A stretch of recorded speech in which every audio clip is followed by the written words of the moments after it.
All right, y'all, just wanted to do a quick video about this hurricane that's coming in, Florence, off the coast of South Carolina, North Carolina. And if any of my subscribers live in that area, please evacuate. Please be prepared. If you're not on the coast, be prepared. Speaking from somebody that was in Mississippi 3 hours off the coast during Katrina, we didn't get, the flooding and the devastation, but nobody had power in the whole state. That storm is a killer. We've been tracking it here in Mississippi. We've been watching the forecast, and just speaking as somebody who has been through a major hurricane like that, nowhere near the coast, well, 3 hours, but it's going to be bad. I mean, I'm hoping it's not everybody. I think everybody's hoping it's not bad, but the way that storm is looking just like Katrina was, there's a lot of stuff that happens that you don't think of. You may be in central South Carolina or North Carolina, and it's going to affect a lot of stuff across the states. We're giving it. Well, you can come on. Get out of the video! She was here, and she can attest to the Katrina aftermath here. It was horrible.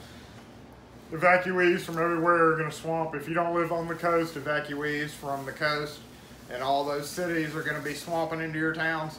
Power is going to be down. We had no power for what, 4 or 5 days? 4 or 5 days.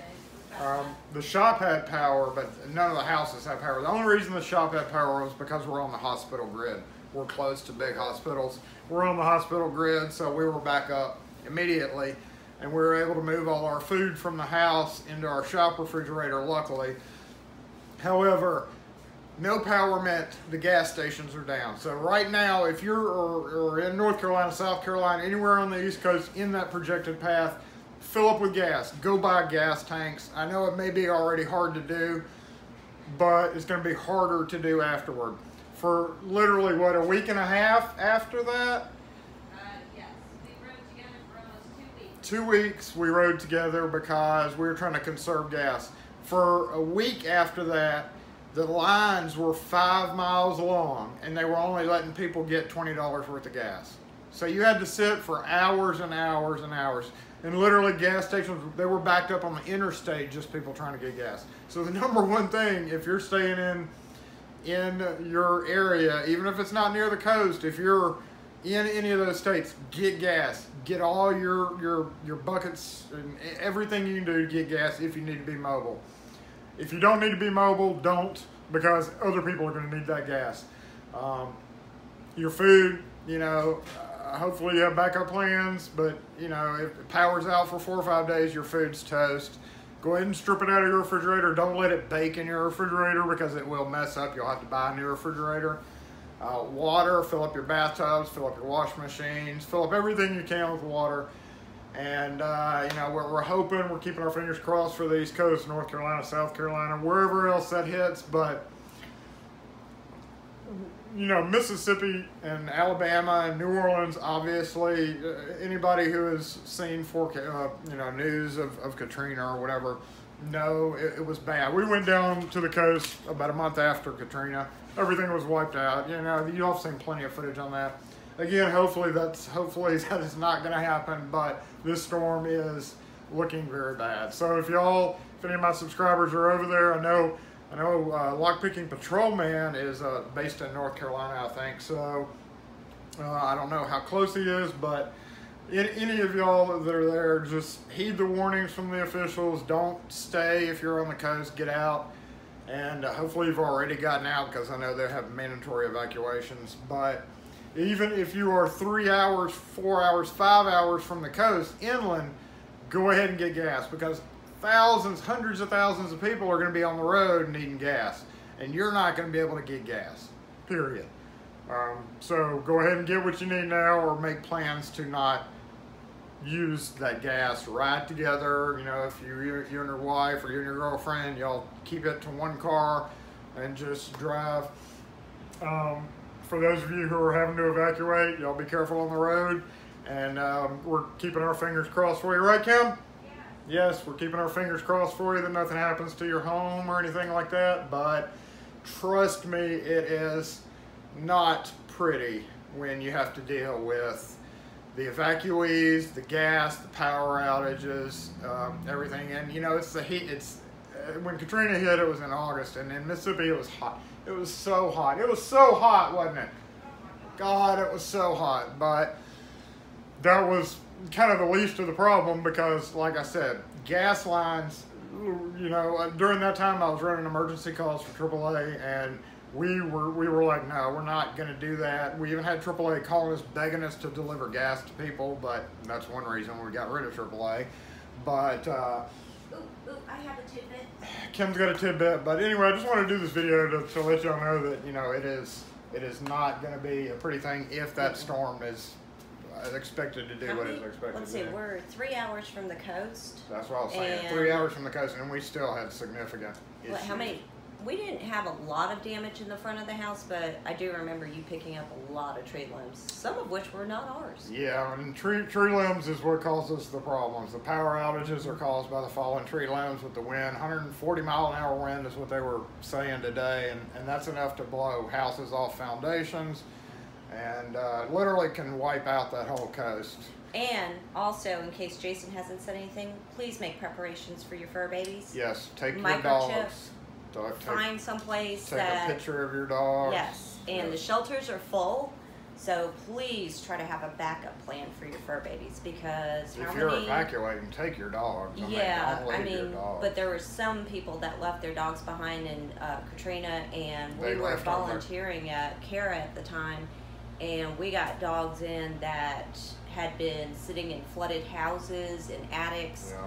I mean, it was just horrible. So make sure you have a backup plan for your fur babies because they have no idea what's going on. And when the chaos hits, they don't understand. So you really, you know, try and keep them leashed, bring them with you. It's not easy to find pet-friendly hotels and shelters. After Katrina, a lot more people have opened up Yeah. to be pet-friendly during catastrophes like that. But the most important thing is make sure you have their rabies tag because they can get a hold of you through your rabies tag or their rabies tag. Well, not necessarily, because if it's a local vet, only that vet can pull the info from the rabies tag, and if that vet got wiped out in the storm, they can't pull the info. But then you need the rabies tag to be able to check in. To shelters, they're going to need proof, so make sure you bring their top collars with their rabies they've got to tag. have their updated paperwork because the collars are, I mean, they don't take them away and give you a new one. So, but that's my Kim tidbit for hurricane precautions. Yeah, they took in 20 to 30 dogs from the coast that had been left behind. So some were emaciated, covered in ticks. It was just some of them may have been strays to begin with, but you know, it's still sad. But you know, the number one thing is even if you don't live near the coast and you're thinking it's going to be okay, it's probably not going to be okay. You got to think, you know, your traffic, your rush hour traffic is going to quadruple. Well, most of the lanes will get reversed where it's I'm all talking about going the people out. that live in. Oh, yeah. All the hotels will be full. People will be having emergencies. If you're a locksmith, people will be logging their keys in their car, so try to take care of them if you can. But the number one thing is get gas, because that's the biggest problem. Water, gas is the biggest problem if you're having to drive somewhere. Oh, yeah. So, we're keeping our fingers crossed for you. If y'all live on the coast or over there, hopefully nothing will happen, but I don't know, it's a bad storm, so. It scares me. So yeah, like I said, 3 hours off the coast and we felt the effects for 2 weeks afterward. And, you know, that's nothing compared to the people that lived on the coast that they had to deal with, but it is hard for people. And in South Carolina, it's really not that big compared to Mississippi is tall. If you laid Mississippi over, it's about the same size, if not bigger than South Carolina. I never thought about it, but maybe. Flipped it over, it would fit over South Carolina. Okay. And I believe you. Even up in Memphis and places like that, they were reporting problems with lines, people in gas. Everywhere, like if you blocked off the whole southeast of the U.S., that whole area had problems right after Katrina. So. Oh, and be patient. Yeah. Patience. It's a whole new level of patience. Yeah. And the horror stories that you hear after. I mean, we had what, alligators? And crime's gonna go up. It went up huge here. We got a lot of New Orleans people that came up here and stayed. We had a lot of quote little pop lock or locksmith type people that relocated up here and started, you know, doing crap jobs here and scamming people here. So that's another thing to think about. You're gonna have all these people that lose their jobs that live on the coast, and they're relocating, and they're gonna live on federal money as long as they can, stay in these, you know, these hotels, long stay hotels. It's just messy. It's and really messy. Because they've been devastated by a lot. Yeah. And they've lost a lot. So if you can, kindness is a major factor too. Because if you don't have to go through it and somebody else does, that kindness goes a long, long way. Yeah. So I'm out. Bye, guys. she's out. So anyway, I just wanted to post this video to say we're keeping our fingers crossed for all you guys on the East Coast that are in the path of the storm. Hope nothing happens, but again, gas, water, pets. If you don't have to go anywhere, don't go anywhere. What? Charging. Charging. Charging cables, like. Well, they can figure that. I'm not here to tell them what all to bring. They should figure that out. The most important thing is gas. Trust me, the gas was the biggest issue. And to this day,